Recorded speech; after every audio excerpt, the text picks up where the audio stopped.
बिस्मिल्लाहिर्रहमानिर्रहीम, अस्सलाम वालेकुम और खुश आमदीद। इस उम्मीद और दुआ के साथ कि आप खैरियत से एक्सप्रेसो के एक ब्रांड न्यू एपिसोड के साथ हस्बे साबिक हस्बे मामूल मैं हूँ इमरान हसन और ये भी उम्मीद है कि आपके दिन का आगाज़ बहुत अच्छा हुआ है। एक दिन का आगाज़ होता है प्रैक्टिकल लाइफ का जो हम करते हैं और एक दिन का आगाज़ होता है न्यूज़ी, यानी कि न्यूज़ कौन सी आपको मिली दिन के आगाज़ पे। हमारे शो के अंदर मुख्तलिफ न्यूज़ तो आपको मिलती है। बड़ी ज़्यादती होगी अगर हम क्रिकेट की बात किए बगैर आगे बढ़ जाएं। कल पाकिस्तान वर्सेस न्यूजीलैंड पहला मैच था, आपको मालूम है 2 गेंदों का मैच हुआ। मुझे लगता है क्रिकेट की हिस्ट्री का मुख्तसर तरीन मैच कल खेला गया, 2 गेंदों का मैच, और सिर्फ 2 बॉल्स इसलिए हो पाई चूँकि बारिश ने, और आपको पता है रावलपिंडी की बारिश का ना कोई भरोसा नहीं है।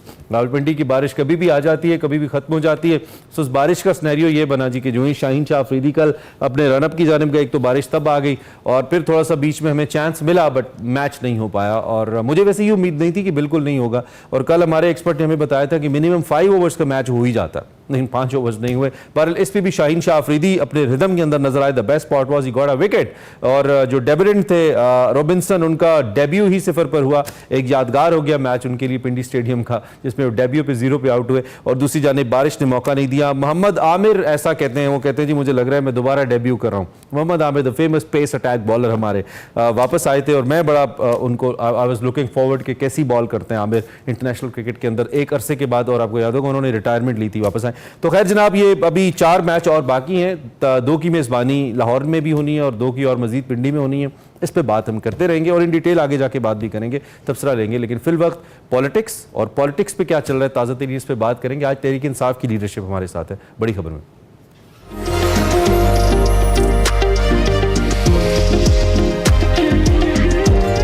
Welcome back. अच्छा जी, सियासत भी आप सुने बगैर नहीं रह सकते ना। हमें याद है कि अलग पहला काम जो हमारे अब्बा करते थे वो भी अखबार पढ़ते थे, और जो जिन लोगों को एडिक्शन होती है ना अखबार पढ़ने की, अब तो टेलीविज़न आ गया, तब टेलीविज़न इतना ज़्यादा उसकी पेनिट्रेशन नहीं थी तो वो रह नहीं सकते थे, क्योंकि सुबह सुबह सियासत के बारे में जानना बड़ा ज़रूरी होता है और जानने का शौक़ होता है। तो मैं आपको कुछ ताज़ा तरीन मंजरनामा आपके सामने रख देता हूँ। एक तो कल आपको मालूम ही है अहम इजलास था, पार्लियामेंट का मुश्तरका इजलास था, जिससे सदर रिपब्लिकत ने खिताब किया। बड़ा शोर शराबे के अंदर ये खिताब हुआ। तहरीक इंसाफ के जो मुख्तलिफ अपोजिशन के जो लीडरान थे, जो तहरीक इंसाफ के मेम्बरान थे, आज़ाद इनफेक्ट हैसियत से जो मुंतखब होकर आए, उन्होंने भरपूर अपना इजहार रायदही भी किया और इजहार एहतजाज भी किया वहाँ पे। खैर इससे पहले 6 जमातों के साथ मिलकर एक तहफ़्फ़ुज़ आईन पाकिस्तान तहरीक भी शुरू हुई है, हो चुकी है, उसका एक जलसा भी हो चुका है। हुकूमत को टफ टाइम देने के लिए अपोजिशन हुकूमत के दर पे, और एहतजाजी धरने और मुजाहरे भी अपनी एक कहना चाहिए कि एक मोमेंटम पकड़ रहे हैं, उस जानिब जा रहे हैं। तहरीक इंसाफ के कुछ रहनुमा कल मौलाना फजलुर रहमान को साथ मिलाकर चलने की बात करते रहे, और कुछ ऐसे रहनुमाएं इस वक्त भी जो मौलाना के खिलाफ बात करते हैं। इनमें एक शेर अफजल मरवत भी हैं। कुछ लोग कह रहे हैं कि शेर अफजल साहब एक good cop bad cop politics कर रहे हैं, तहरीक इंसाफ के अंदर ऐसा हो रहा है। दूसरी जानिब जो वज़ीर आला खैबर पख्तूनख्वा है, जो इमीडिएट पॉलिटिकल एनिमी है, पॉलिटिकल सियासी ओपोनेंट हैं उनके, उन्होंने कहा जी कि जो साथ मिलकर चलने वाली बात दरकिनार, मौलाना को चैलेंज उन्होंने कर दिया। उन्होंने कहा जी कि क्या बानी तहरीक इंसाफ के बगैर ये सारा सिलसिला हो सकता है, और मौलाना के हवाले से खास तौर पे बड़े तहफ़्फ़ुज़ात का शिकार नजर आते हैं अली और मीन गंडापुर साहब, जो उनसे इलेक्शन भी जीत चुके हैं। सो इस वक्त देखना ही होगा कि असल पॉलिसी तहरीक इंसाफ की है क्या। आसिफ अली जरदारी साहब ने कंपैरेटिवली अच्छी बात की। उन्होंने कहा कि एक एक कदम सब पीछे हटें, अपने मफादात का तयन करें, देखें मुल्क के लिए क्या बेहतर है, उसके बाद आगे बढ़े। बहरहाल इजलास में वही एक पुरानी रिवायत देखने में आई, और वो जो भी पार्टी अपोजिशन में होती है वो एहतजाज ही करती है, और एहतजाज हुआ। मछली मंडी बना रहा कल पार्लियामान, और एक इंतहाई खिलाफ तवक्को जमशेद दसी साहब एक बाजा साथ लेके आ गए, जिस पे जरदारी साहब थोड़ा तवक्कुफ भी किया उन्होंने अपनी तकरीर में, और फिर मुस्कुरा भी दिए। तो it was not very good. I mean मुझे लगता है कि एक दूसरे की बात तो सुननी ही चाहिए, लेकिन चूंकि अपोजिशन हुकूमत को लेजिटिमेट मानती ही नहीं है, तो यही कल अपोजिशन लीडर ने आके बाहर कहा भी कि ये सदर कानूनी है ही नहीं, इसलिए हमने इनकी बात नहीं सुनी। हमारे साथ अली मोहम्मद खान साहब हैं, हम जरा उनकी पॉलिटिकल थॉट्स जान लेते हैं। वैसे तो बड़ी मुजिन सोचों के मालिक हैं सियासी तौर पे, लेकिन गाहे गाहे हम चाहते हैं कि हम उनसे बात करते रहें। अली मोहम्मद खान साहब, वेलकम टू एक्सप्रेसो, कैसे हैं आप? अस्सलाम वालेकुम इमरान साहब, कैसे हैं आप? सर आपका बहुत शुक्रिया, thank you very much. Thank you, आपको भी गुस्सा ईद मुबारक। Thank you very much for joining us. I hope आप ठीक ठाक है। सबसे पहले तो मैं ज़रा ये जो कल वाला इवेंट था इसके ऊपर आपकी राय ले लेता हूँ। आपकी जो जमात है वो मुसलसल इस पर मुसर रही कि ये लेजिटिमेट हुकूमत नहीं है, लेजिटिमेट सदर नहीं है, तो हम कैसे इनकी बात सुन लें। लेकिन क्या आपको नहीं लगता कि बात सुन लेने से मसाइल का हल ज़्यादा जल्दी होता है rather than not listening to anyone? आपका क्या टेक है इस पर? देखिए, सबसे इम्पोर्टेंट चीज़ ये है कि इमरान खान साहब की रिहाई एक बहुत बड़ा इशू है। आप देख लें, पिछले साल अगस्त से इमरान खान साहब जो हैं वो ज़ेर हिरासत हैं और उनको आपने अंदर रख के जमात को मजबूर किया है कि वो बगैर इंतखाबी निशान के इलेक्शन में जाएं। जी। सबसे बड़ी जमात है, तो सारा कुछ हो गया। 8 फरवरी का इलेक्शन भी हो गया और हमारा इलेक्शन चुराया गया, सही मानों में चुराया गया दिन दहाड़। तो एक इमरान खान साहब की रिहाई और दूसरा मैंडेट की वापसी के लिए कोई तरीक़ेकार होना चाहिए, उसके लिए कोई रोड मैप होना चाहिए। जरदारी साहब ने कल स्पीच की है। ये एक ट्रेडिशन रही है कि सदर जब आते हैं वो जॉइंट सेशन से वो स्पीच करते हैं और तकरीबन अब तो दहाइयां हो गई हैं कि स्पीच के दौरान ये सारा कुछ होता है। उस पर तमाम पॉलिटिकल फोर्सेस को सोचना जरूर चाहिए कि हम ऐसे हालात क्यों पैदा करते हैं कि अपोजिशन को मजबूरन फिर ऐसा रवैया अपनाना पड़ता है। तो इस सिलसिले में कल जो जरदारी साहब ने तजवीज दी है मुफाहमत की या मुज़ाकरात की, तो उस पर मेरा तो बड़ा कैटेगोरिकल क्लियर मौक़िफ़ है कि मुज़ाकरात की बात अगर आप करते हैं तो आपका अमल फिर उस बात का सबूत दे कि आप इसमें सीरियस हैं। तो सबसे पहले तो इमरान खान साहब को अब रिहा होना चाहिए। सारे पॉलिटिकल केसेस हैं, पॉलिटिकल केसेस वापस हों, वो बाहर आए और मैंडेट की वापसी का रोड मैप दें। हमारे असीरान जो हैं उनको रिहा किया जाए और साथ साथ तहरीक इंसाफ जो सबसे बड़ी जमात है मुल्क की, उसका इंतखाबी निशान वापस हो। 2 महीने से इलेक्शन कमीशन में हमने इलेक्शन के रिजल्ट अपने जमा किए हुए हैं और पॉलिटिकल पार्टी को ऑपरेट करने दिया जाए। जब ये सारा कुछ होगा उसके बाद ही कोई मुज़ाकरात की हो नहीं सकता। इन रिटर्न क्या देंगे आप क्या देंगे फिर इन रिटर्न? देखिए, वो तो मुज़ाकरात की टेबल पे जब इमरान खान साहब बैठेंगे या उनके साथ सीनियर कैबिनेट बैठेगी उसके बाद कलामी की माजरत, आपके जो मुतालिबात हैं वो तो ठीक है, जारी बात है, एक सियासी जमात है, उसको उसकी लीडरशिप वापस चाहिए, उसको पॉलिटिकल ये सिंबल तो उसका राइट है खैर, और उसको ऑपरेट करने देना भी उसका लीगल राइट है कि वो कानून के मुताबिक ऑपरेट करे, अपनी सियासी सरगर्मियां करे, इसमें कोई दो राय नहीं। लेकिन दूसरी जानिब जो आपके ऊपर कंसर्न्स हैं, चाहे वो इस्टेब्लिशमेंट के हैं या हुकूमत के हैं, मेनली एजुटेशनल पॉलिटिक्स के हैं या इस प्रोसेस को ना चलने देने के हैं, फिर इस पर क्या आपकी जानिब से भी कोई लायामल तैयार है कि in return I mean Tehreek Insaf ऐसा कुछ करेगी जिससे हुकूमत या इस्टेब्लिशमेंट का जो मौक़िफ़ है उसको भी तक़वियत मिले? देखिए, इस सारे प्रोसेस में एक बहुत बड़ा स्टेक होल्डर है, ये जो नेशनल पॉलिटिकल सीन है जी, वो है पाकिस्तान की अवाम। पाकिस्तान की असल में तो सबसे बड़ा सारी सियासत उनके लिए है ना। महंगाई की हालत देख लें, लॉ एंड ऑर्डर देख लें, आज सुबह लांडी का वाक़या आपने बताया, दिल दुखा बहुत सुन के। अल्लाह मग़फ़िरत फरमाए जो हमारे 2 भाई वहां शहीद हुए हैं। तो ये सारी चीजें कैसे ठीक होंगी? देखें, SIFC बनाई ये पिछले इंटरिम सेटअप में, मैं समझता हूँ अच्छा स्टेप है। अगर बाहर से इन्वेस्टमेंट आती है, सऊदी जो आए हैं, सऊदी लीडरशिप के जो तर्जुमान आए हैं, वो इन्वेस्टमेंट अगर आ रही है पाकिस्तान के लिए अच्छी बात है, हम वेलकम करते हैं। लेकिन क्या पॉलिटिकल स्टेबिलिटी के बगैर इकोनॉमिक स्टेबिलिटी आ सकती है?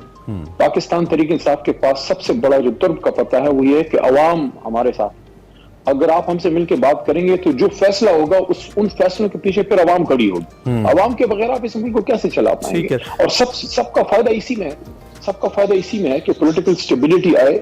उसके लिए फिर आपको माहौल बनाना तो अपोजिशन का काम नहीं है, वो तो हुकूमत का काम। अच्छा, अमूमी तौर पे घर के मसलों में भी ना कहा जाता है कि घर की बात घर में रहनी चाहिए, घर से बाहर नहीं जानी चाहिए, उससे घर टूट जाते हैं, खराब होते हैं। तहरीक इंसाफ की एक रिवायत ये रही है कि वो अक्सर अपने घर की बात घर में नहीं रखते, जैसे कि IMF को डायरेक्टली इन्वॉल्व कर लेना कि मुल्क में पॉलिटिकल सिचुएशन ठीक नहीं है, आप एनालिसिस करें, उसके बाद आप पैसे जारी करें, इलेक्शन ठीक नहीं हुए। फिर मुख्तलिफ मौक़े के ऊपर यूनाइटेड नेशंस की बात करना, अमेरिकन सेनेटर्स को इन्वॉल्व करना जब आपकी पार्टी ज़ेर अताब थी। उसके बाद अभी एक स्टेटमेंट सऊदी अरब के हवाले से उस वक्त आ रहा जब सऊदीया का सबसे बड़ा वफ्द पाकिस्तान में है।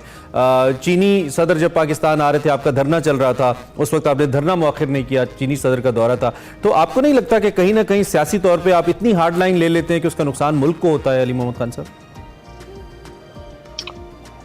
पाकिस्तान तहरीक इंसाफ की हालिया सियासत का जो एक बहुत बड़ा पिलर है, पिलर कहना ठीक होगा, जिसके बाद अभी 9 अप्रैल 2022 के बाद जो हमारी सियासत ने एक नया रुख इख्तियार किया है, और वो ये है कि हम पाकिस्तान के अंदरूनी मामलात में बैरूनी मुदाखलत के खिलाफ। तो ये तो हमारा जो है बुनियादी नुक्ता है सियासत का।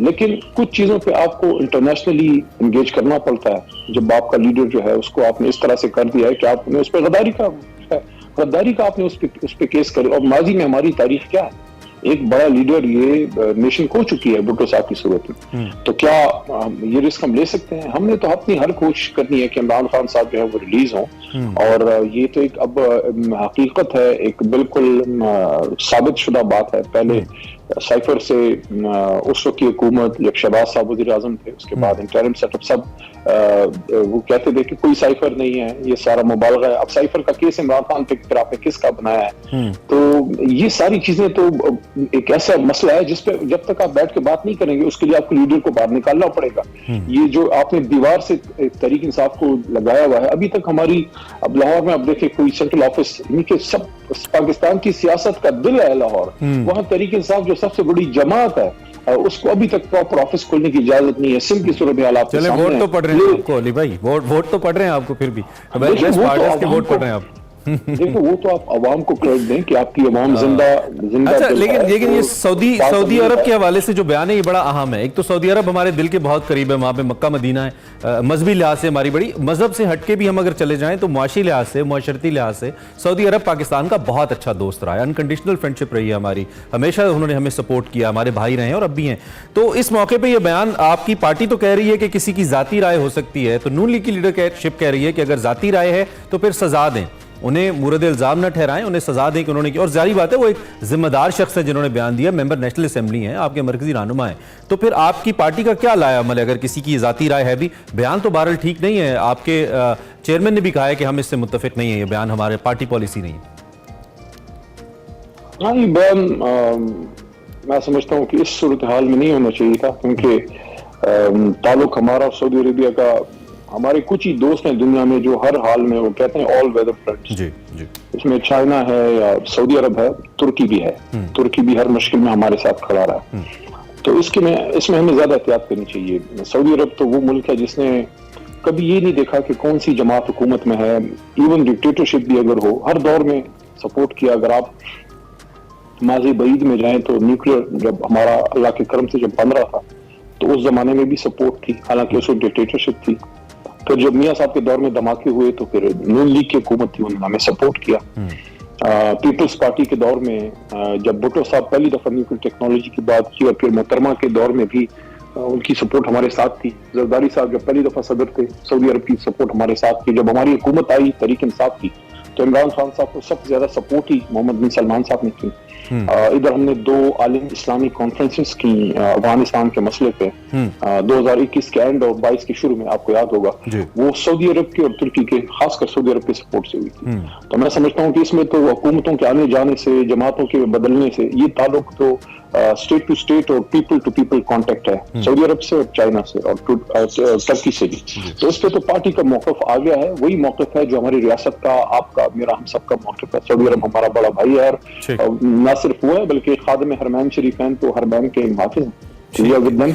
ठीक है, तो इस पे तो वज़ाहत पार्टी की तरफ से आ गई। चल ठीक है। और ये जो मुश्तरका इजलास था, कभी ऐसा होगा कि सदर मुमलिकत खिताब कर रहे हों? आपके इमरान खान साहब जब खिताब कर रहे थे शोर मच रहा था, हमें बड़ा ही बुरा लगा कि सुनने तो दें नए वज़ीर आज़म क्या कह रहे हैं। फिर शहबाज साहब कर रहे थे, आप शोर मचा रहे थे, कल जरदारी साहब कर रहे थे, फिर शोर। कभी ऐसा होगा कि हम सुकून से कोई खिताब सुन लें पार्लियामेंट में? आपको नजर आता है ऐसा? जब सियासी फोर्सेस इन चीजों पर बैठेंगे, जब मसाइल का हल आइन के मुताबिक निकलेगा, और जब एस्टैब्लिशमेंट भी जो है वो एक मुनासिब फासले पे होगी, क्योंकि माजी में एक बयान की तरफ से आया था जो बड़ा खुशाइन था कोई 1.5 साल पहले, कि बिल्कुल अपने आप को दूर करना चाहते हैं।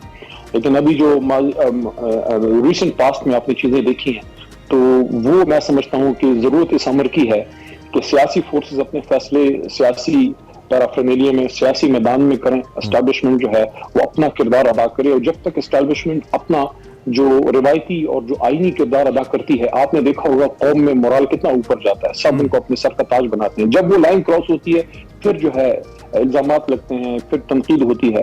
तो इसलिए हम ये बात करते हैं कि इमरान खान साहब को आप बाहर निकालें, सबसे बड़े लीडर हैं, उसके बाद फिर अब बात आगे बढ़ेगी ना। उनको जेल ये पार्लिमानी, कैसे आप पार्लिमानी कौन सी बात होती है? आप पार्लिमानी अमूर के वजीर भी रहे, बाजा पहली बार आया है, ये नई रिवायत है पार्लियामेंट के अंदर। नहीं होना चाहिए चीज़। नहीं होना चाहिए, नहीं होना चाहिए। ठीक है अली भाई, thank you very much for your time, बहुत शुक्रिया। आपने अलग सुबह में अली मोहम्मद खान साहब, सीनियर रहनुमा तहरीक इंसाफ के, former minister for parliamentary affairs, हमारे साथ मौजूद थे। एक ब्रेक लेते हैं।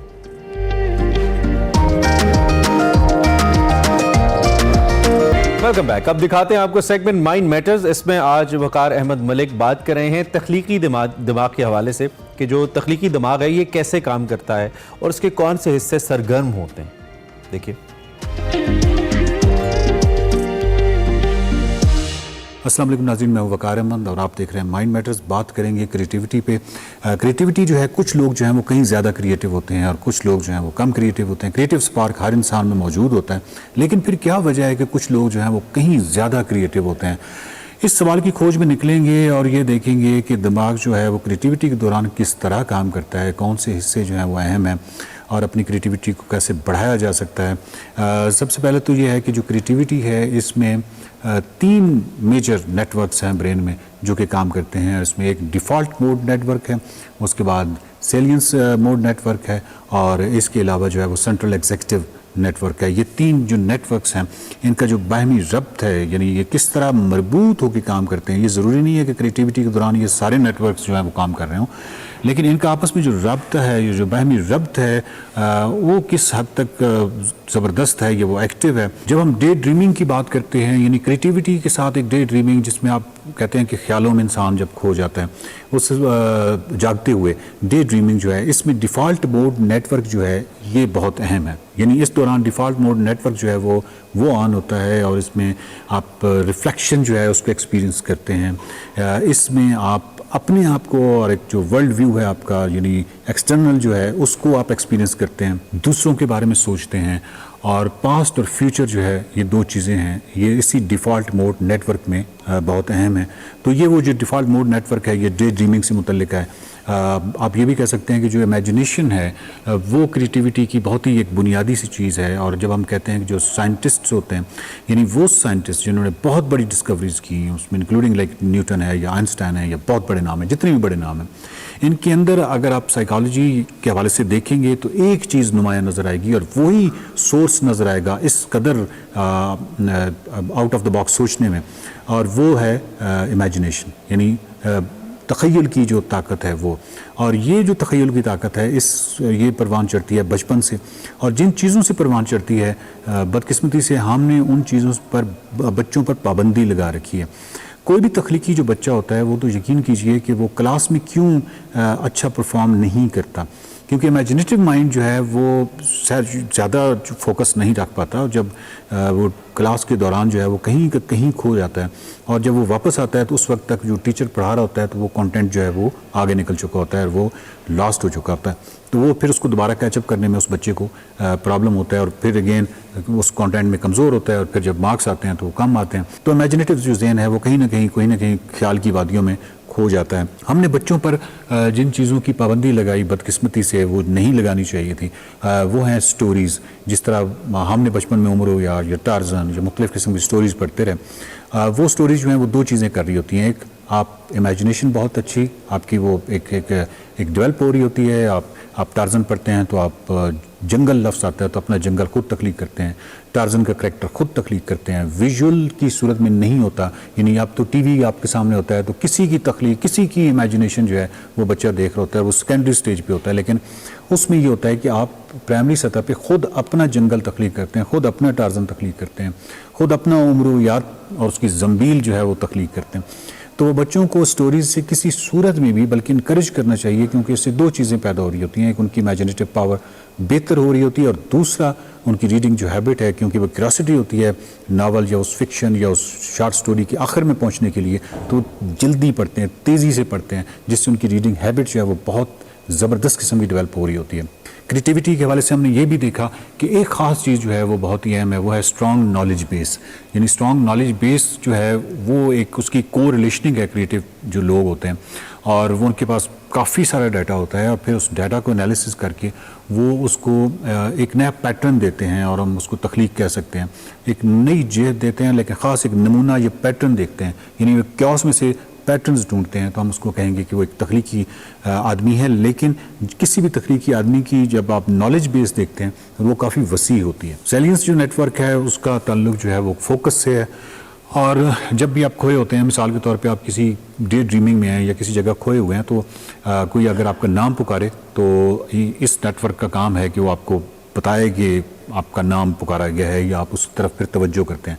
सो जो फोकस है या उसका जो शिफ्ट है उसके वाले से ये नेटवर्क अहम है। सेंट्रल एग्जीक्यूटिव नेटवर्क यकीनन इसमें बहुत ही अहम हिस्से आते हैं और उसका भी ताल्लुक जो है वो एक पर्टिकुलर टास्क से है कि किस तरह उस टास्क के अंदर आप गुम हो जाते हैं। आप इसको फ़्लो कह सकते हैं। फ़्लो बहुत ही ज़बरदस्त चीज़ है, बहुत मुश्किल से गेन होती है, यानी अगर आप प्रैक्टिस करें। और अदरवाइज़ क्रिएटिव लोग जो हैं वो बहुत आसानी से वो फ़्लो जो है वो गेन कर लेते हैं। फ़्लो के वाले से दो चीज़ें जो हैं मेरी नज़र में, मुसव्विरी जो है उसमें बहुत जल्द आप फ़्लो गेन करते हैं। जैसे आप पेंट करना शुरू करते हैं तो आप उस फ्लो का हिस्सा बन जाते हैं।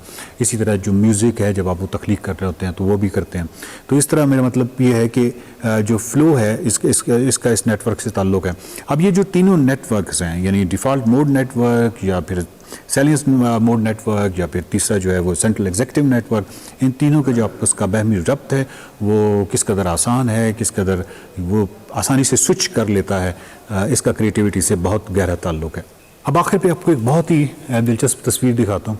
ये बेसिकली जैज़ म्यूजिशियंस हैं और उनको जब कहा गया कि आपने जो मेमोराइज्ड, जो आपको याद में जो म्यूज़िक है वो बजाएं, तो ब्रेन का एक हिस्सा जो है वो आपको वो बता रहा है कि जिसमें उन्होंने अपना याद किया हुआ, ऑलरेडी जो प्रैक्टिस किया हुआ म्यूज़िक है उसको बजाया है। तो आप देख रहे हैं कि ब्रेन के कितने हिस्से जो हैं वो इस वक्त काम कर रहे हैं। लेकिन जब दूसरी तरफ जब उनको इम्प्रोवाइज़ करने के लिए कहा गया तो फिर आप देखते हैं कि बस कुछ पर्टिकुलर ब्रेन के हिस्से हैं जो कि काम कर रहे हैं और बाकी जो ब्रेन यानी मुकम्मल तौर पे फोकस, और किस तरह पूरी एनर्जी जो है, आप रेस्ट ऑफ द माइंड जो है वो खामोश है। इस वक्त आपको तस्वीर में नज़र आ रहा है जो ये जो पार्ट्स हैं आपको सिर्फ ये उजागर नज़र आ रहे हैं जब उनको कहा गया कि इम्प्रोवाइज़ करें।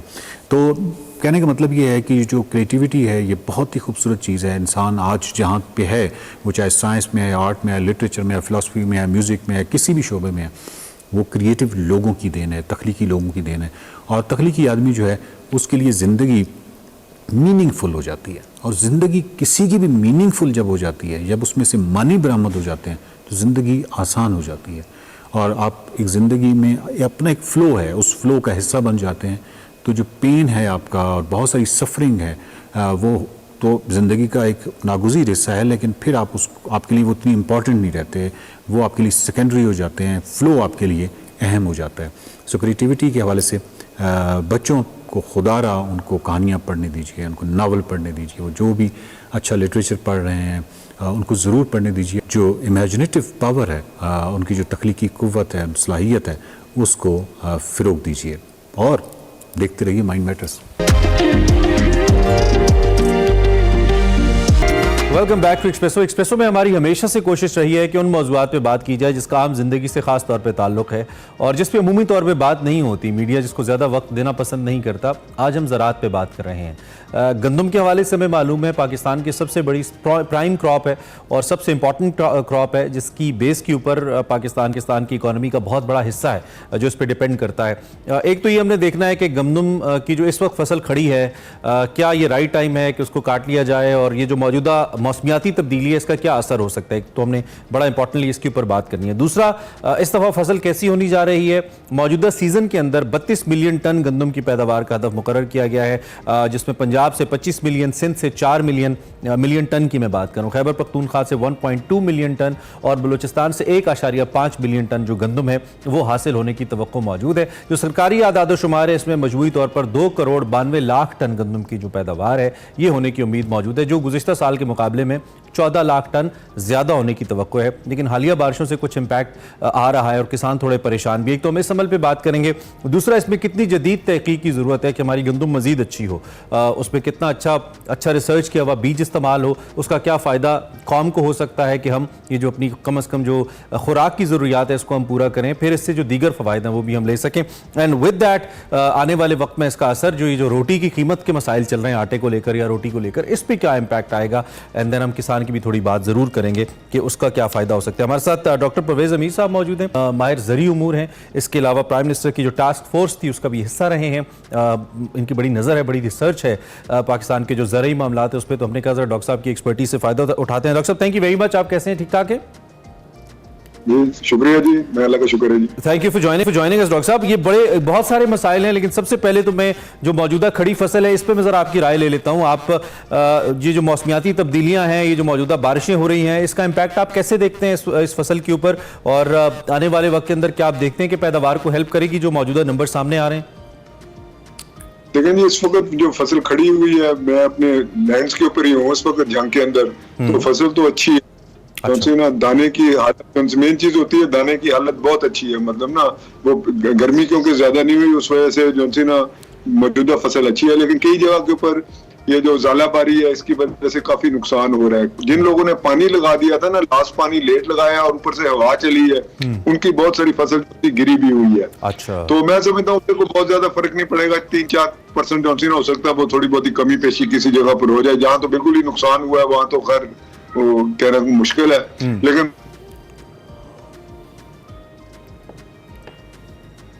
जी डॉक्टर साहब, हमारा कनेक्शन शायद हमारा राब्ता मुनक़ता हुआ है, दोबारा करें। डॉक्टर साहब से बड़ी इंपॉर्टेंट बात कर रहे हैं। एक तो एक डर हमें ये लग रहा था जो मौजूदा फसलें खड़ी हैं कि कहीं खुदा न खास्ता ये जो करंट रेन सेशन है इससे ज़्यादा नुकसान ना उनको। डॉक्टर साहब ने कहा 3 to 4% हो सकता है, और कुछ लोगों ने पानी लेट जो लगाया था उसकी वजह से कुछ फसलों के ऊपर इम्पैक्ट आया है, वो फसलें उस वजह से उनको नुकसान हुआ है, लेकिन इतना ज़्यादा नहीं हुआ कि ओवरऑल पैदावारी जो हजम है उसके ऊपर असर पड़े। मेरी ज़ाती तौर पर भी कुछ लोगों से बात हो रही थी, क्योंकि कहीं ना कहीं हम सब एक ज़रिए बैकग्राउंड से हैं, तो वहाँ पर भी मालूम ये पड़ा कि दाना अच्छा इस दफ़ा जो हो रहा है। डॉक्टर साहब सुन पा रहे हैं आप हमें? डॉक्टर साहब मेरी आवाज़ आ रही है? डॉक्टर साहब क्या आप मुझे सुन पा रहे हैं? डॉक्टर परवेज साहब, मैं लेने की कोशिश कर रहा हूँ यार। डॉक्टर साहब आप ऑन एयर हैं, अगर मेरी आवाज आ रही है तो आप प्लीज अपनी बात मुकम्मल कीजिए। आपकी आवाज मुझे आ रही है। हाँ जी जी, मैं उसको कह रहा था कि ये बहुत अच्छी है, अल्लाह कर हमारे नसीब में हो उसको कहते हैं। लेकिन फार्मर जॉनसन है इंतहाई डिप्रेस्ड है, जॉनसन कीमत नहीं मिल रही फार्म को, जॉनसन है उसकी गंदम की कीमत सही नहीं मिल रही। 3350 रुपए 3200 रुपया ये चल रही है। सरकार को चाहिए कि इसके ऊपर बहुत जल्दी तवज्जो करे कि जॉनसन है जिम्मेदार इसको काट कर घर भी ले आए और उसको जॉनसन है इसकी अच्छी जॉनसी फसल की कीमत मिल जाए। तो फिर ऊपर से इन्होंने ये किया है कि जॉनसन फ्यूल की अभी जॉनसी प्राइस पर 2-3 रोज पहले जॉनसन 8-10 रुपए बढ़ाई है, उससे भी थोड़ा सा नेगेटिव इम्पैक्ट आ रहा है। तो ये सारी अवामिल है, लेकिन फसल अच्छी है इसमें कोई शक शुबा नहीं है। इंशाल्लाह अल्लाह की जो तखमी है उसके करीब ही इंशाल्लाह फसल होगी। तो आइडियली क्या सिचुएशन हो सकती है हुकूमत और किसान के दरमियान, जिससे किसान को भी उसकी कीमत ठीक मिले और दूसरी जानिब हुकूमत को भी बहुत ज्यादा बोझ ना उठाना पड़े? आइडियल क्या सिचुएशन हो सकती है? लेकिन आइडियल सिचुएशन यही है कि जो इन्होंने 3900 की प्राइस जो से अनाउंस की है ना, इसके ऊपर ये परचेज करें, जो से ना ये फंड्स रिलीज करें चारों प्रोविंसेस को, ताकि जिम्मेदार को करंटली अभी कोई भी जो है ना खरीदारी नहीं कर रहा। फिर उन्होंने एक फजूल सी पॉलिसी बनाई है कि सिर्फ हम इतनी लेंगे या इतने जो से बैग्स आपको देंगे, इस तरह की जो से ना ये कोई अच्छी चीज नहीं है। ये इंडिया में भी ऐसे मसाइल आए, इस तरह की शनीद अच्छी नहीं है। गवर्नमेंट इसके अंदर पूरी तवज्जो करे कि ये हमारी बम्पर क्रॉप है, हम इसको जो से ना पूरी तरह इसको खुद भी हुकूमत भी इससे फायदा उठाए और जो सा उसको कहते हैं ना फार्मर को भी उसकी जो सी ना मेहनत का फल जो सा मिले। ठीक है। तो मैं ये समझता हूँ कि इनको कोशिश करनी चाहिए कि जो से फंड्स जो से ना सबसे पहले फंड्स जो से ना डिपार्टमेंट्स को रिलीज करें ताकि परचेजिंग जो सी ना जल्द से जल्द हो सके। इन केस अगर चूंकि हमने सोल्यूशन की भी बात करी, ये तो आपकी राय आ रही है चूंकि आप खुद एक फार्मर भी हैं, आप खुद इसको देख रहे हैं, तो इसलिए डेफिनेटली उसमें आपकी राय शामिल है। लेकिन आइडियली आगे बढ़ते हुए इन केस अगर हुकूमत नहीं खरीदती इससे ज्यादा जो एक लिमिट हुकूमत ने बताई है, फिर किसान के पास और कौन से रास्ते हैं, कैसे पॉजिटिवली इस्तेमाल किया जा सकता है इस पैदावार को, क्या डिफरेंट मीडियम्स हैं? जी हम एक्सपोर्ट कर सकते हैं। हमारी जो सी ना मार्केट जो सी इसकी क्या कहते हैं सेंट्रल एशिया की मार्केट्स जो सी ना वो हमारे लिए ओपन होती हैं। बहुत सारी पहले गंदम जो सी ना ये अफगानिस्तान को स्मगल हो जाती थी, मतलब यहाँ आकर ये अभी ट्रक आते हैं ये ले जाते हैं। वो एक आउटलेट है। अब गवर्नमेंट या तो उसके अंदर थोड़ी सी नरमी जो सी उस पॉलिसी में लाए कि ये लोग जो से यहाँ से आकर गंदम खरीद कर सकें, उसके ऊपर जो भी टैक्सेशन है या ऑक्ट्राई है वो तो इनको देना चाहिए जो अफगानी है। लेकिन वो एक आउटलेट हमारे पास वो भी सेंट्रल एशिया का भी है। लेकिन सबसे पहले जो जरूरी चीज है कि जो गवर्नमेंट ने प्रॉमिस की है 3900 रुपीज कम से कम उसके ऊपर जो सी ना ये इंश्योर करे कि मैक्सिमम जो सी ना ये गंदम पहले खुद खरीदे, उसके बाद आगे। अच्छा, ये जो इस वक्त एक इशू रोटी के हवाले से चल रहा है, रोटी की प्राइस के हवाले से चल रहा है, आने वाले वक्त में आप इसको मौजूदा जो बम्पर क्रॉप आप बात कर रहे हैं, ये हेल्प करेगी? रोटी की कीमत कम हो सकती है इसके नतीजे में? लेकिन ये तो पॉलिसी की बात है, कम तो होगी। मैं आपको बता रहा हूँ 3200 रुपए के ऊपर खरीद कर रहे हैं, 3200-3300 रुपए के ऊपर। गो गवर्नमेंट रेट 3900 है। तो घूमते पंजाब ने जो से ना 20 रुपए से कम कर जो से ना नॉन फरोशों को 16 रुपए कहा कि आप 16 रुपए पर रोटी भेजें। मैं हमेशा इस चीज का हूँ कि कोई भी हुकूमत हो उसको कोशिश जो सी ने यही करनी चाहिए कि जोनसीना प्राइस स्टेबलाइजेशन लाए ताकि गरीब को रोटी सबसे पहली चीज ये है। लेकिन क्रॉस सब्सिडाइजेशन नहीं करें कि जिम्मेदार को आप रगड़ा दे दें और आप कह दें कि जी जोनसीना हमारे अर्बन वोट्स हैं तो हम इसके लिए जोनसाना जी यहाँ रोटी की कीमत कम कर दें। तो हमारे पास वाफर गंदम है, इसकी का बंदोबस्त करें और कोशिश करें कि जोनसीना इसकी जो इसके अंदर किंग्स आते हैं, हम इसको इकोनॉमिक्स में किंग्स कहते हैं, इनको हम दूर कर ना जी इसको स्टेबलाइज करें प्राइस को, ताकि लोग, मैं तो कहता हूँ 16 रुपए से भी कम 12 रुपए की भी रोटी हो जाए। मैं तो मेरी तो ये दुआ है यानी कि किसान अल्टीमेटली सफर करे। अच्छा बिल्कुल आखिरी मिनट है, ये भी मुझे बता दीजिए कि क्या आप बतौर एक एग्रीकल्चरिस्ट भी और बतौर एग्रीकल्चर एक्सपर्ट भी जो हम पर एकड़ यील्ड इस वक्त ले रहे हैं, जो पैदावार है हमारी, आप उससे मुतमईन हैं या आपको लगता है कहीं ना कहीं हमारा किसान अब भी पुराने ओल्ड कन्वेंशनल वेज के जरिए फार्मिंग कर रहा है, अगर उस पर मजीद इनोवेशन आए, रिसर्च बढ़े, बीज अच्छा आए तो हम मजीद बेहतर भी कर सकते हैं, इसकी जरूरत महसूस करते हैं या हम अपने मार्क को हिट करें तो काफी है? आखिरी सवाल मेरा। नहीं ये हमें चाहिए। इसके अंदर देखें इस वक्त 70 से लेकर 90 मुल्तान के अंदर 80 से 90 मन भी गंदम जोनसी ने नई मैक्सिकन वैरायटी जोनसी आ रही है। लेकिन जो वैरायटीज आ रही है गवर्नमेंट इनकी पहले टेस्टिंग करे। ये नहीं है कि आप धड़ाधड़ जैसे पहले इंडिया से कोई वैरायटी इधर भेज दी, कभी कुछ कर दिया, ये नहीं होना चाहिए। आप उसके लिए गवर्नमेंट ठीक है, टाइम खत्म हो गया सेगमेंट का।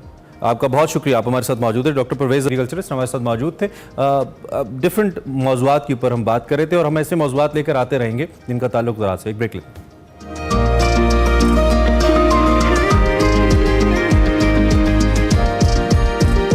Welcome back. Top of the hour break के बाद आपको खुशामदीद कहते हैं। आप एक्सप्रेसो देख रहे हैं। अब आपको हमारा सेगमेंट फ्लैग्स दिखाते हैं जिसमें हम मुख्तलिफ जो बैनुल-अक़वामी ममालिक हैं उनकी पाकिस्तान के अंदर क्या प्रेजेंस है, वो क्या एक्टिविटीज़ करते हैं, आपको दिखाते हैं। आज नेपाली सिफारत खाने गई हैं सना और वहाँ पे एक योगा और मेडिटेशन सेशन हुआ है, इसका इनेकाद किया गया है। क्या अहवाल रहा आपको दिखाते हैं।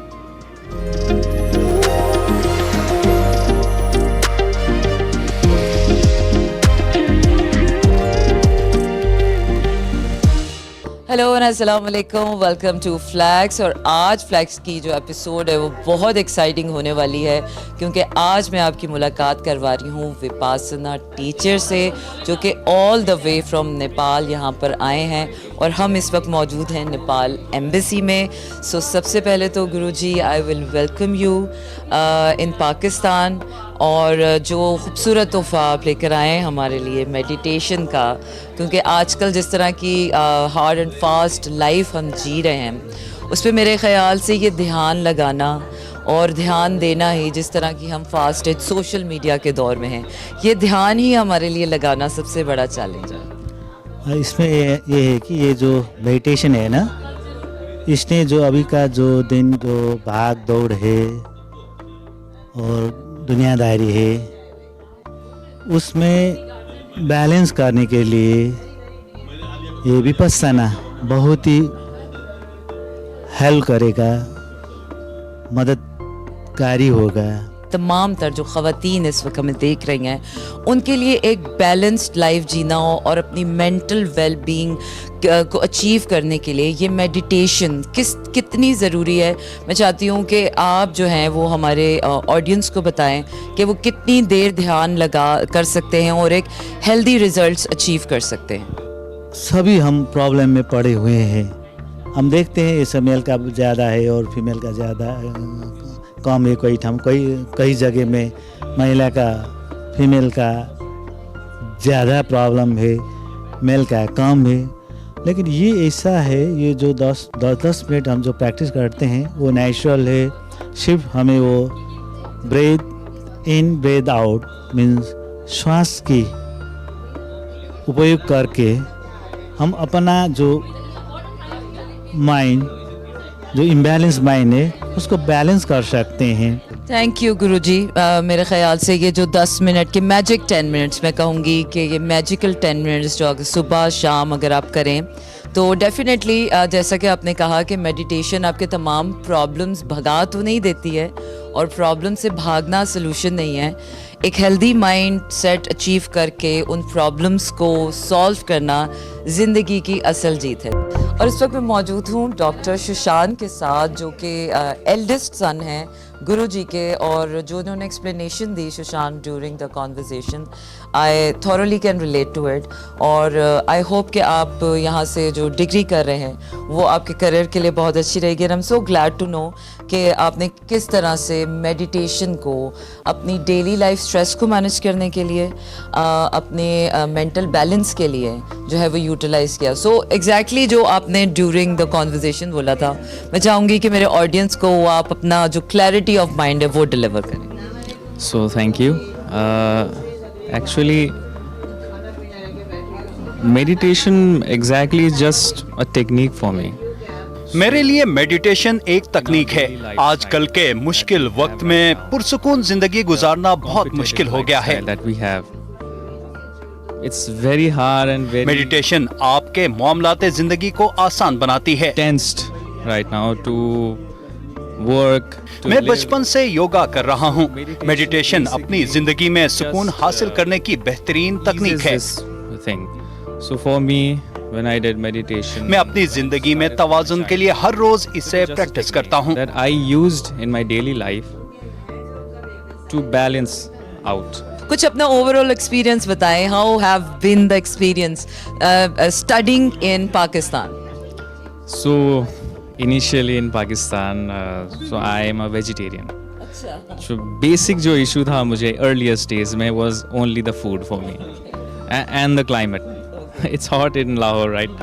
So everything else I found here in Lahore is very very pleasant. In Pakistan basically, जो मैं पाकिस्तान इस्लामाबाद भी आया हूँ. So there are some things that other nations should learn from Pakistan as well. The behavior of the humans. I found it very very good. चले जी, लाहौर से आप degree कर रहे हैं तो ये बात तो आपको बोलनी पड़ेगी हमारे ऑडियंस को कि लाहौर लाहौर है। लाहौर है भाई। और इस वक्त मैं मौजूद हूँ नेपाल एम्बेसडर के साथ, और जिन्होंने सजाई आज की ये खूबसूरत शाम।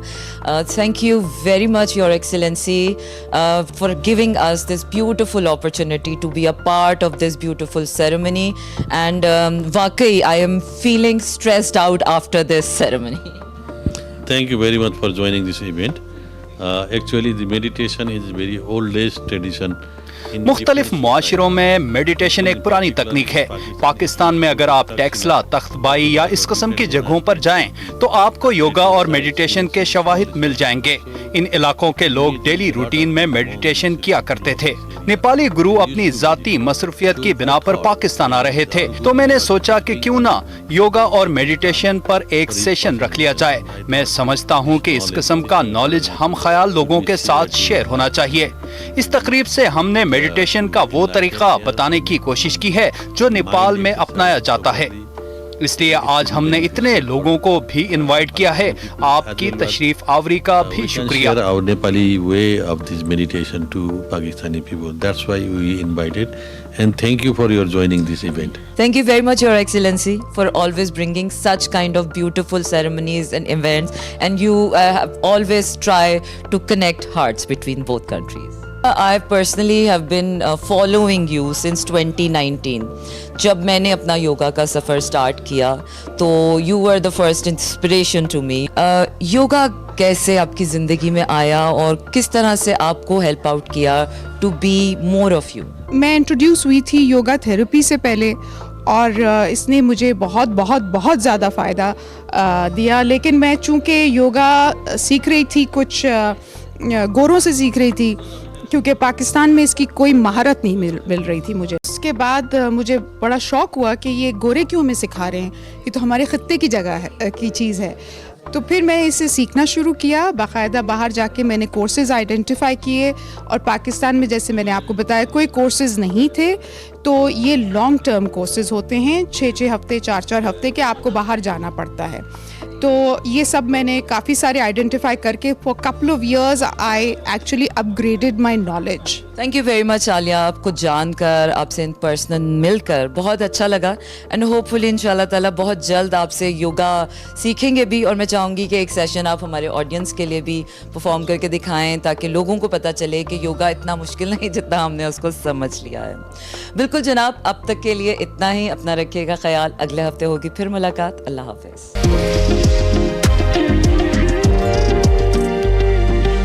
Welcome back to Expresso. अब बात कर लेते हैं कुछ क्रिकेट के हवाले से। वैसे हम ऑफ एयर ये डिस्कस कर रहे थे कि हम क्या 2 गेंदों पे तबसरा करेंगे। नहीं, 2 गेंदों पे तबसरा हम नहीं करेंगे जो कि कल हुई, हम पूरे मैच पे तबसरा करेंगे, क्योंकि सबसे बड़ा तबसरा तो कल के लाइनअप पे बनता है जो पाकिस्तान का था। जो मैच, जो 11 प्लेयर्स की सिलेक्शन थी, इसके ऊपर हमने बात करनी है। विद दैट कल का जो मोमेंटम था जो शुरू में हमने देखा, और जो बॉडी लैंग्वेज खास तौर पर थी, चूंकि मेरे लिए 2 लोगों की बॉडी लैंग्वेज कल बड़ी इंपॉर्टेंट थी।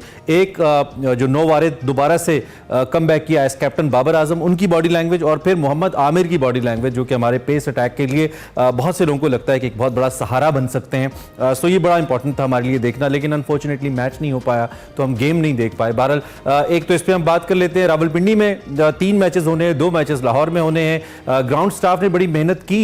जब जो कैप्टन थे न्यूजीलैंड के माइकल ब्रेसवेल, उन्होंने टॉस जीता, पहले बैटिंग का फैसला किया, जो थोड़ा सा हैरानकुन भी था मेरे लिए, लेकिन बाद में मैच नहीं हो पाया और इस तरीके से ये मैच मनसूख हुआ। वो 5-0 वाला ख्वाब हमारा पूरा नहीं होगा डेफिनेटली, लेकिन देखना है कि आगे क्या होता है। हमारे साथ मिर्जा इकबाल बेग साहब, डॉक्टर ऑफ क्रिकेट, मौजूद है। आज काफ़ी दिन बाद हमने मिर्जा साहब को बुलाया। हमने कहा सर ईद की छुट्टियाँ थोड़ा रेस्ट कर लें, रमज़ान में भी और उससे पहले PSL में भी बड़े बिजी रहे, तो आज फिर हमने मदू किया। मिर्जा साहब, good morning and welcome to Expresso. आप कैसे हैं? बहुत बहुत शुक्रिया आपको। सुबह बखैर इमरान। मैं बिल्कुल ठीक हूँ। और आपने आमिर के सहारा की बात की थी, कहीं बेसहारा न कर दें अगर उनकी परफॉर्मेंस इतनी अच्छी ना हो। अब यही तो आपसे पूछना है। और दूसरा, it's always a player talking to you about cricket. आपका क्या एनालिसिस है? एक तो ये कि सबसे पहले कल के मैच के बारे में, कल का मैच नहीं हो पाया, लेकिन प्लेइंग 11 बड़ी जेर बहस है। इमाद नहीं थे कल की प्लेइंग 11 के अंदर। Your take on it. बिल्कुल आपने सही कहा कि हम तवक्को कर रहे थे कि इमाद वसीम, जिन्होंने रिटायरमेंट वापस ली है, उनको खिलाया जाएगा, लेकिन 2 स्पिनर्स के साथ पाकिस्तान मैदान में उतरा। एक तो शादाब खान ऑलरेडी वो है, और उसके अलावा अबरार अहमद को इन्होंने T20 की कैप दी। तो मैं समझता हूँ कि ये पहले मैच से तजुर्बा, जो पहले मैच में हम ये भी एक्सपेक्ट कर रहे थे इमरान के शायद शाहीन शाह अफरीदी को रेस्ट कराया जाए, क्योंकि उनकी ख्वाहिश यही थी। और कल आपने देखा जो उन्होंने 2 गेंदें की है, वो बिल्कुल एक अंदर का आदमी है ना, निकल कर बाहर आया। ऐसा लग रहा था कि वो गुस्से का इजहार कर रहे हैं। और उन्होंने बड़ी जबरदस्त दूसरी गेंद पे जो रॉबिन्सन को बोल्ड किया, तो लग रहा है कि ये चीज कि उन्हें कप्तानी से हटाने के बाद उनमें एक नया जोश, जज्बा और वलवला पैदा हुआ है, और वो as a player extraordinary perform करेंगे। और मैं समझता हूँ कॉम्बिनेशन जो इन्होंने बनाया, अब आप देखें मिडिल ऑर्डर में इरफान खान नियाजी को खिलाया, अंडर 19 का प्लेयर है, लेकिन मेरी जाती राय में मिडिल ऑर्डर में सलमान अली आगा से ज्यादा बेहतर कोई नहीं हो सकता था। उसे टीम में नहीं सेलेक्ट किया। उसकी PSL में जबरदस्त परफॉर्मेंस रही। वो बैटिंग भी जबरदस्त करता है, फंस के खेलता है, और उसके अलावा वो बॉलिंग भी अच्छी कर लेता है, और फील्डर भी बड़ा जबरदस्त है। तो बहरहाल अब ये डिसीजन था सिलेक्शन कमेटी का। एक ही आदमी, आपको पता है, क्रिकेट बोर्ड चला रहे हैं, वहाब रियाज साहब, वो सीनियर टीम मैनेजर भी है। आपने क्लैरिफाई कर दिया। मैंने कहा नहीं तो नकवी तो न्याजी को सिलेक्ट नहीं करेंगे। नहीं, हाँ बिल्कुल आप सही कह रहे हैं, लेकिन दरअसल पाकिस्तान क्रिकेट बोर्ड में खुर्रम खान नियाजी भी हैं, जो कि डायरेक्टर डोमेस्टिक है। तो आप ताने बाने कहीं ना कहीं मिला ही दें, कहीं मिल जाते हैं। अच्छा, दूसरी बात ये कि इमाद भी नहीं थे प्लेइंग 11 का हिस्सा। ये कैसा फैसला था? समझ में नहीं आ रहा कि इमाद वसीम जो इतनी जबरदस्त फॉर्म में थे PSL में, उनको क्यों नहीं रखा गया? पहले मैच में तो कम से कम रखना चाहिए था। मेरे ख्याल में आइंदा आने वाले मैचेस में, अब दूसरे मैच में ये तो नहीं कि बगैर खेले अबरार को बाहर कर देंगे, मेरे ख्याल में खिलाएंगे। तो अब देखते हैं इमाद की कब बारी आती है, क्योंकि जो पिचेस है रावलपिंडी, एक तो स्केड्यूल इस तरह से बनाया गया, देखा नहीं था कि बारिश का मौसम होगा। कि रावलपिंडी में उमूमन जब भी हम भी गैर मुल्की टीमें आती, कुछ ना कुछ बारिश का मसला होता है। तो पाकिस्तान क्रिकेट बोर्ड का जो इंटरनेशनल डिपार्टमेंट है, उसको ये तमाम चीजें मद्देनजर रखनी चाहिए थी। लेकिन बहरहाल अब जो भी किया पाकिस्तान क्रिकेट बोर्ड ने, मैं समझता हूं कि अब जो हो गया सो हो गया। लेकिन अब हमें बकिया मैचेस पर नजर डालनी चाहिए। अच्छा, वैसे I never like to talk about controversies, I am not one of those journalist जो कि बड़ा मजा लेते हैं कंट्रोवर्सीज पे बात करके, लेकिन मुझे खदशा है और वो खदशा मैं आपके सामने रखना चाहता हूं क्योंकि आप क्रिकेट के मामलात को ज्यादा क्लोजली ऑब्जर्व करते हैं। हमारी cricket starting with 80s 90s जब से हम देख रहे हैं और फिर उससे पहले जब से क्रिकेट हो रही है, ये ग्रुपिंग वाले मसाइल रहते हैं, खासतौर पर दो कप्तानों के बीच दो धड़े हो जाते हैं। ये इमरान जावेद टाइम पे भी रहा, फिर उसके बाद भी ये चलता रहा, you know better than me. इस वक्त हमें तीन ऐसी बड़ी फोर्सेस नजर आती हैं, दो ऐसे प्लेयर्स जो कि मुसलसल मौजूदा कप्तान की तनकीद करते रहे, अब वो टीम का हिस्सा है और उनको लाया गया है। मैं आमिर और इमाद की बात कर रहा हूं। फिर उसके बाद शाहीन शाह अफरीदी जो कि 2 महीने के लिए कप्तान रहे और उन्होंने फिर पूछा मुझे क्यों निकाला, लेकिन उनको हटा दिया गया। और बाबर जो कि इटसेल्फ नंबर 1 में है और कप्तानी के लिए सबसे मौजू लगते भी हैं टीम को देखते हुए, तो कहीं ना कहीं खुदा ना खास्ता ये ग्रुपिंग का दोबारा शिकार तो नहीं हो सकते हम? क्या एनालिसिस आपका? देखिए इमरान, इसमें पाकिस्तान क्रिकेट बोर्ड जिम्मेदार है। माजी में भी आप वसीम और वकार के तनाजे को भी भूल गए जब कप्तानी के दोनों के दरमियान बड़ी सर्द जंग शुरू हुई थी। जावेद मियांदाद और इमरान खान थे। फिर उसके बाद पाकिस्तान क्रिकेट में इस तरह की चीजें होती रही है। एक वक्त था कि कई कप्तान पाकिस्तानी क्रिकेट टीम में खेल रहे थे, जिससे टीम स्पिरिट मुतासिर होती थी, टीम यूनिटी मुतासिर होती थी। और अब वही सूरत हाल दोबारा दोहराई गई है। मैं पहले भी आपके प्रोग्राम में कह चुका हूं, 2003 के वर्ल्ड कप से पहले वसीम अकरम को कप्तान बनाया जा रहा था, लेकिन फिर उसके बाद वकार यूनुस को आखिरी लम्हे पर कप्तान बनाकर भेजा गया और टीम की परफॉर्मेंस बड़ी मायूस कुन रही। और उस दौरे में सरफराज नवाज ने यह दावा किया था कि इंजमाम उल हक 19 रन से ज्यादा नहीं बना सके और वही हुआ, इंजमाम में अताब रहे। तो अब फिर ये मामला जो है शुरू कर दिया गया। या तो आपने बाबर आजम को हटाया गलत था, क्योंकि 2019 के वर्ल्ड कप के बाद से बाबर आजम कप्तान था। जब आपने शाहीन आफरीदी को बनाया तो फिर आप उसको 5 T20 मैचेस की परफॉर्मेंस पर क्यों बाहर कर रहे हैं? मेरे ख्याल में ये म्यूजिकल चेयर गेम जो है कप्तानी का, ये पाकिस्तान क्रिकेट में डेंट डाल रहा है। ये सोचना पड़ेगा अरबाब इख्तियार को कि टीम में स्टेबिलिटी आए, यूनिटी आए। जब यूनिटी नहीं आएगी तो फिर टीम की परफॉर्मेंस भी इतनी अच्छी नहीं रहेगी। अच्छा, एक बड़ी वजह हमारी टीम की मैचेस के नताइज अच्छे ना आने की शाहीन शाह अफरीदी की बॉलिंग रही है। शाहीन शाह अफरीदी जब से अपना रिदम उन्होंने लूज किया है थोड़ा, उस वक्त से हमने देखा है कि हम कम बैक नहीं कर पा रहे, हमारी टीम लड़खड़ा गई है। इतना बड़ा एक बैकअप सपोर्ट था, दो कि नसीम भी जख्मी होने के बाद वापस भी आ गए, लेकिन हमें मसाइल का हम शिकार रहे हैं। इस सूरत हाल में अब जब शाहीन कैप्टन नहीं है और आपने कहा कि उन्होंने जैसे अपने अंदर का एक प्लेयर बाहर निकाला है, अपनी बेस्ट रिदम के अंदर नजर आने की कोशिश कर रहे हैं, क्या फायदा टीम को होगा इसका? शाहीन को तो होगा ही होगा अगर अच्छी बॉल करते हैं। बिल्कुल, शाहीन लोगों को ये बताना चाहते हैं, उन लोगों को कि जिन्होंने इनको कप्तानी से हटाया, गलत हटाया। अब आमिर वापस आया अगस्त 2020 के बाद से, तकरीबन 4 साल का अरसा हो जाएगा। आमिर इंटरनेशनल क्रिकेट में किस तरह से परफॉर्म करते हैं? There is a huge difference between international cricket and league cricket. तो लीग क्रिकेट अपनी जगह पर, जब आप पाकिस्तान की कैप पहनकर पाकिस्तान के लिए खेलते हैं, एक प्रेशर भी होगा। तो आमिर का तो कल ओवर नहीं आया, लेकिन आइंदा आने वाले मैचेस में देखना पड़ेगा। और ये वही आमिर है जो बाबर आजम को तनकीद का हदफ बनाते रहे। और दिलचस्प बात यह है कि उसी चैनल पर बैठकर बनाते रहे जिसके सरबराह जो है वो पाकिस्तान क्रिकेट बोर्ड के चेयरमैन है। तो अब देखते हैं कि सूरत हाल क्या बनती है। एक बड़ी दिलचस्प सूरत हाल होगी जब आमिर अंडर बाबर खेल रहे होंगे और बाबर क्या उनको बैकअप करते हैं और इमाद जब टीम में आते हैं क्या होता है। इन दोनों को गारंटी तो दी गई है कि वर्ल्ड कप के लिए स्क्वाड में शामिल होंगे। अब देखें क्या होता है। चलें, बेस्ट पार्ट इस कि उस चैनल का कोई स्पोर्ट्स चैनल नहीं है जिसके ऊपर हम फिर मुझे और आपको बात करने का मौका मिले। आने वाले वक्त में आ ना जाए कोई, मैं ये नहीं कहता। ठीक है, तो आपने वहाब रियाज साहब का जिक्र किया। आने वाले इन 4 मैचेस, क्योंकि हमारे पास बड़ी लिमिटेड सी विंडो है मिर्जा साहब, वर्ल्ड कप से पहले वर्ल्ड कप बिल्कुल सर पे आया खड़ा है, तो इस लिमिटेड विंडो से मुराद चंद मैचेस हैं जो हम इससे पहले खेल सकते हैं। तो वहाब रियाज साहब के पास मजीद क्या ऑप्शन है? एक्सपेरिमेंट्स पे जाएंगे या कन्वेंशनल अप्रोच से जाएंगे, जिस पे मुझे लगता है आप ज्यादा शायद जोर दे रहे हैं कि हमें प्लेइंग 11 ज्यादा बेहतर फोकस करनी चाहिए तजर्बात के बजाय? सबसे पहले तो लोग हैरान है कि वहाब रियाज ने इतनी कैप्स पहन ली। पहले हम रमीज राजा को तनकीद किया करते थे कि वो पाकिस्तान क्रिकेट बोर्ड के वो डायरेक्टर भी थे और वो जाकर कमेंट्री भी करते थे, लेकिन अब वहाब रियाज ने इतनी सारी कैप्स पहन ली। वो खिलाड़ी जो गुज़िश्ता साल 17 मार्च 2023 तक PSL का मैच खेल रहा था, अब वो उसके बाद पाकिस्तान क्रिकेट के स्याह सफेद के मालिक बन चुके हैं। अच्छा है, तरक्की करें, लेकिन अब जिस तरीके की देखें वो सीनियर टीम मैनेजर भी बन गए, उनके लिए एक स्पेशल पोस्ट क्रिएट की गई है। ये भी हैरानगी की बात है। माजी में एक मैनेजर, और मंसूर राना बड़े अच्छे मैनेजर है, 4 साल से मैनेजर है पाकिस्तानी टीम के, तो उनके होते हुए मैनेजर लाए। अब वहाब रियाज टीम को कैसे सेलेक्ट करते हैं, यूसुफ को भी उन्होंने खपा दिया एज अ बैटिंग कोच। कल आपको नजर आए होंगे तराना जब पढ़ा जा रहा था, यूसुफ भी खड़े हुए थे, तो वहाब और यूसुफ आ गए। अब 2 बज गए, अब्दुल रज्जाक और उसके अलावा असद शफीक। अब्दुल रज्जाक जो है वो चले गए अमेरिका, वहां पर वो जो 2009 के T20 वर्ल्ड कप के हवाले से तकरीब होगी। तो अब बचा कौन? एक बिलाल अफजल साहब है, वो भी चले जाएंगे। तो मेरे ख्याल में सिलेक्शन कमेटी को सब कुछ रन कर रहे हैं वहाब रियाज। तो अब वहाब रियाज पे डिपेंड होगा। टीम अच्छा परफॉर्म करेगी तो तारीफ होगी, और अगर टीम ने अच्छा परफॉर्म नहीं किया तो तनकीद जरूर होगी उन पर।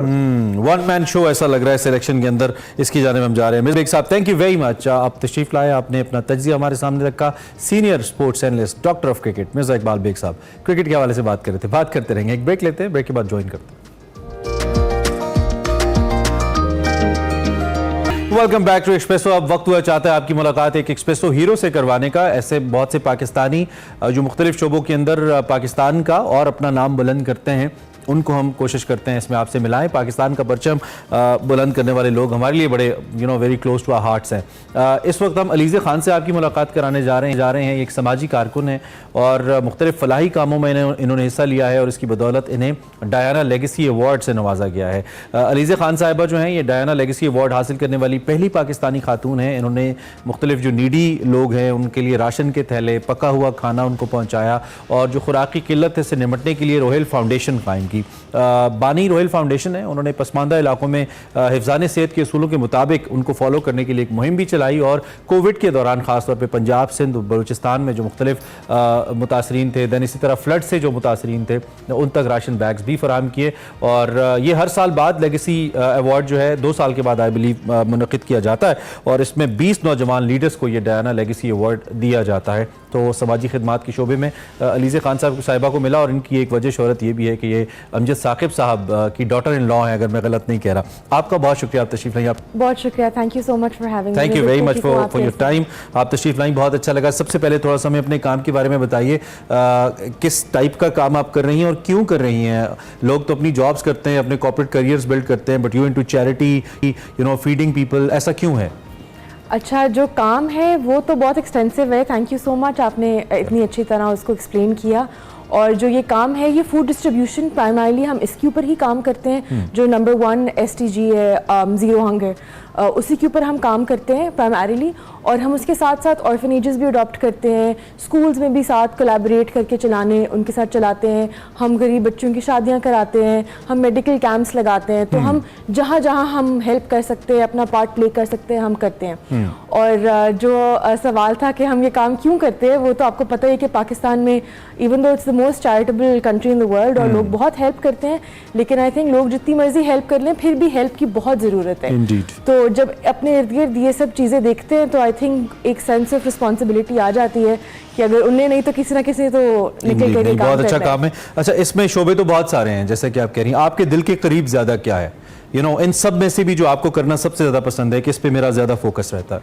आई थिंक राशन डिस्ट्रीब्यूशन, खाना बांटना, ऑर्फनेजेस भी, बिकॉज एक बच्चों के साथ एक सेंस ऑफ कनेक्शन है। और आई थिंक जब तक आपके पेट में खाना नहीं होगा, आप ना पढ़ सकते हैं, आप ना कोई काम कर सकते हैं। तो मुझे लगता है अगर हम उसको सबसे पहले टैकल करेंगे तो हम बाकी चीज़ों की तरफ बढ़ सकते हैं। तो वो आपके दिल के ज़्यादा करीब है। अमूमी तौर पे जब भी आप ऐसी कोई चैरिटी ड्राइव शुरू करते हो या ऐसा कुछ भी आप करते हो, तो आपके माइंड में ये नहीं होता कि इसे एक्नॉलेज किया जाएगा किसी सतह के ऊपर? आप तो शायद अपनी इनर सेटिस्फैक्शन के लिए या अल्लाह को राज़ी करने के लिए, मखलूक की खिदमत के लिए आप आते हैं, but then a moment comes, जैसे आपकी ज़िंदगी में भी आया और बहुत सारे आएंगे इंशाल्लाह, कि इसको इंटरनेशनली रिकग्नाइज किया गया। व्हाट वाज द फीलिंग जब ये पता चला कि इंटरनेशनल एक रिकग्निशन इतनी बड़ी आपको मिली है? जी, वैसे हम जब काम शुरू करते हैं तो हमारी बिल्कुल ये नहीं सोचते, बिकॉज हम तो ये काम ऐसा है कि आप like you do this work without any expectation कि आपको रिटर्न में कुछ भी मिलेगा, रिकग्निशन हो, अप्रिसिएशन हो, कुछ भी मिलेगा। तो काम ये 10 साल पहले शुरू किया था, और तब बिल्कुल नहीं सोचा था कि इंटरनेशनली एक अवार्ड मिलेगा और मैं पाकिस्तान की पहली खातून बन जाऊंगी जिसको ये अवार्ड मिलेगा। तो ये बिल्कुल नहीं सोचा था, but the feeling is amazing. एक नई सेंस ऑफ रिस्पॉन्सिबिलिटी है, बहुत मोटिवेटेड हूँ आगे अच्छा काम करने के लिए।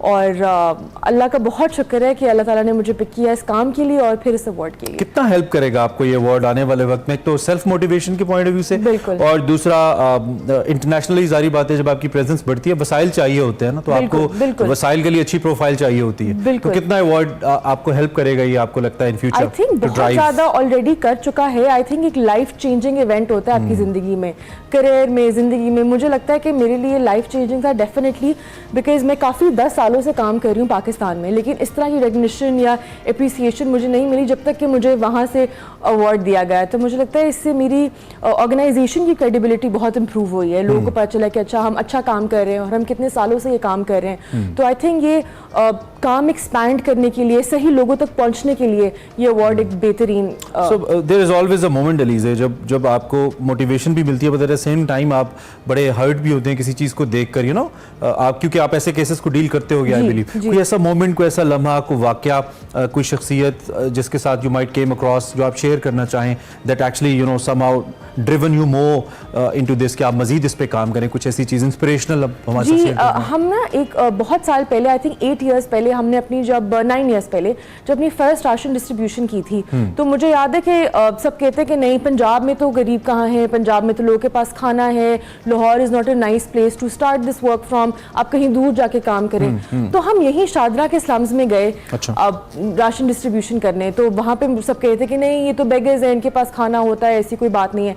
मैंने अपनी आंखों से शादरा में, जौहर टाउन के स्लम्स में लोगों को पत्ते और नमक खाते देखा है, अपनी आंखों से पत्ते, नमक। और सिर्फ एक दफ़ा नहीं, कई इंस्टेंसेस ऐसे हुए हैं, उनको बताए बगैर गए हैं और हमने ये चीज़ें देखी हैं। तो मैं कहती हूँ कि अगर लाहौर जैसे शहर में जहाँ इतने देने वाले हैं, अगर वहाँ पे लोग पत्ते और नमक खा रहे हैं, तो फिर हम सोच भी नहीं सकते कि रूरल एरियाज में क्या ये तो है कि ये फूडलेसनेस, होमलेसनेस, ये तो आपको न्यूयॉर्क जैसे शहरों में भी मिलती है, शंघाई जैसे शहरों में मिलती है, और फिर पाकिस्तान में तो मसाइल बहुत बड़े। So what are the aims, आगे कहाँ जाना है, क्या प्लान्स हैं फर्दर, क्या सोचा है आपने?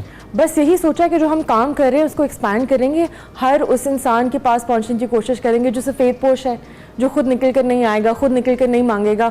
हमारा ये एम है कि हम उन लोगों तक पहुंचे। हम अभी भी पहुंचते हैं, बट वो बहुत कम परसेंटेज पे हम कर रहे हैं। तो हम ये चाहते हैं कि हम हर जगह एक्सपैंड करें, और मेन हमारा अभी फोकस है बलूचिस्तान, बिकॉज हमें लगता है कि वहाँ पर जो है वो फलाई काम उस तरह से नहीं हो रहा जो बाकी जिस तरह से बाकी प्रोविंसेस में हो रहा है। वहाँ पे चैलेंजेस भी बहुत ज़्यादा हैं इकोनॉमिकली, लोग चुके तो हम यही चाह रहे हैं कि हम वहाँ एक्सपैंड कर सके। और अभी हमने जो ऑर्फनेजेस अडॉप्ट किए थे, अब ये प्लान है कि अपने खुद का एक लाइक अडॉप्शन से हट के तब अपना खुद का ऑर्फनेज शुरू किया जाए। कोई टिप है आपके पास जो यंगर लॉट है, आपसे जो यंग लोग हैं, जो टीनेजर्स हैं, जो ये काम करना चाहते हैं, उनको कोई टिप अपनी एक्सपीरियंस की बुनियाद पे आप दें कि आप ऐसे काम करें? मैं कहूँगी बस शुरू कर दें, ज़्यादा सोचे नहीं, ज़्यादा प्लानिंग ना करें। जब मैं 16 साल की थी मैंने कोई प्लानिंग नहीं की थी, मैंने कुछ सोचा नहीं था। You were 16 when you started? Yes. Wow. Officially जब मैं I was 9 when I started. Unofficially I was 16 जब मैंने NGO बना ली और सारा काम शुरू कर दिया, तो मैंने ज़्यादा सोचा नहीं। मैं कहती हूँ छोटे छोटे स्टेप्स लें, अपने घर से शुरू करें, आपके घर में जो लोग काम करते हैं उनकी मुश्किलें पूछें, उनसे स्टार्ट करें और फिर बाहर निकलें। और खाना देना जो है सबसे आसान चीज़ है। आप अपने घर में जो अपने लिए बना रहे हैं थोड़ा ज़्यादा बना दें, उसको बाहर जाके बांट दें। छोटे छोटे स्टेप्स से स्टार्ट करें तो उनके लिए भी आसान होगा। I think it's intention जो आपकी बहुत मैटर करती है। डॉक्टर अमजद भी एक रीजन है, एक मोटिवेशनल फोर्स है। डेफिनेटली, मैं तो बचपन से उनकी इतनी बड़ी फैन हूँ। जहाँ उनको देखती थी, उनके पास जाती थी, उनसे बात करती थी। अब तो बहुत ज़्यादा इंस्पायर होती हूँ उनसे, अब तो रोज़ उनसे सीखने को मिलता है। तो डेफिनेटली मैं उनकी बहुत बड़ी फैन हूँ, बचपन से हूँ, तो वो बहुत बड़ा एक रीज़न है। बाज़ तो ओवरशैडो भी हो जाती है ना पर्सनैलिटी, लेकिन माशाल्लाह आप अच्छा ग्रो कर रही हैं रहते हुए, और ये जो एक अच्छा सोर्स है हमारे लिए। सपोर्ट इतना ज़बरदस्त है, ही मेक्स श्योर कि अगर वो उनका है तो फिर मैं भी उस तरह से ग्रो करूँ। मुझे जो सपोर्ट चाहिए, जो गाइडेंस चाहिए, वो मुझे उनसे मिलती है। So proud of you. आप इसको जारी रखिए, हमारी बेस्ट विशेस आपके साथ हैं माशाल्लाह, और उम्मीद है कि बहुत जल्द हम आपको दोबारा बुला, हमारी सपोर्ट जब भी आपको चाहिए इंशाल्लाह वी है एज इट्स विद अखुवत। आपने अलीज़े से मुलाकात की, खान जो कि अपनी फाउंडेशन रोहेल फाउंडेशन चला रही हैं मुख्तलिफ पसमानदा इलाकों के अंदर। और one thing I left Alizeh, आप लोग क्या डोनेशंस वगैरह भी लेते हैं? वो सपोर्ट भी आपको चाहिए होता है? You would like to appeal to the people who are watching you, उनसे कुछ कहना चाहें आप? मैं तो हमेशा ये कहती हूँ कि मेरी ऑर्गेनाइजेशन को करें ना करें, बस किसी को करें। आप अपनी ज़कात, सदका, और मैं कहती हूँ ज़कात तो कंपल्शन है, आप सदका दें और आप रोज़मर्रा दें। आप जितना देंगे आपको उतना मिलेगा, ये तो अल्लाह ताला का प्रॉमिस है। और इस नीयत से ना दें, बस लोगों की हेल्प करने की नीयत से दें। ये बड़ी अच्छी कि किसी को भी दें, लेकिन डोनेट करें, ये बहुत जरूरी है। सो आई होप जी हमारा इंटरेक्शन आपको पसंद आया होगा। आपकी मुलाकात मजीद हीरो से भी करवाते रहेंगे हम। फिर वक्त एक ब्रेक लेनी है, यस ब्रेक के बाद वापस आते हैं, stay tuned. Edge of set program का आखिरी हिस्सा है कारवां सराय आप देखते हैं इतवार की शाम 8:05 पर मुस्तनसर हुसैन तारड़ साहब के साथ। इस दफ़ा वैसे बड़ा इंटरेस्टिंग प्रोग्राम है और पेशावर में जो शाहरुख खान साहब फेमस बॉलीवुड एक्टर हैं उनकी फैमिली रहती है। तारड़ साहब ने वहाँ पे विजिट किया, न सिर्फ उन जगहों का जहाँ पे बाकियात हैं या पुराने फैमिली हाउसेस शाहरुख खान के, उनकी फैमिली से मिले भी। गुफ्तगू क्या हो रही है बड़ी इंटरेस्टिंग है, आपको ज़रा कुछ क्लिप्स दिखाते हैं उसके। कि इर्द गिर्द ये एक बहुत बड़ा बांसों का गोदाम है और उसकी वजह क्या है कि हम यहाँ पे प्रोग्राम कर रहे हैं। ये जो है ये गुलाम अहमद साहब उनका ये कारोबार आबाई, ताज मोहम्मद साहब वो कौन है उनका भी मैं बताता हूँ, उनका आबाई कारोबार। तो इन्हीं सीढ़ियों के रास्ते एक शख्स ऐसा था जो वो चढ़ता गया, कर छैया छैया करता चलता गया और शोहरत की उस मराज पे पहुंचा जहां आज तक कोई भी फिल्म स्टार नहीं पहुंच सका। अच्छा, आपका उनसे राब्ता टेलीफोन पे कभी कभार होता है? जी बिल्कुल, उनसे राब्ता होता है, कंटिन्यूसली कांटेक्ट। आप उनको क्या कहते हैं? जी उनको शुरू से मामू ही कहते हैं, मामू ही अभी तक वही मामू ही। अच्छा जी। अच्छा, मेरे पास एक एल्बम है और इसमें भी शाहरुख की तस्वीरें जी बहुत ज़बरदस्त, लेकिन उसके बाहर लिखा हुआ है to Munni lots of love, the marvellous, it is marvellous to have a sister like you, God bless you always, keep smiling, Shahrukh Khan.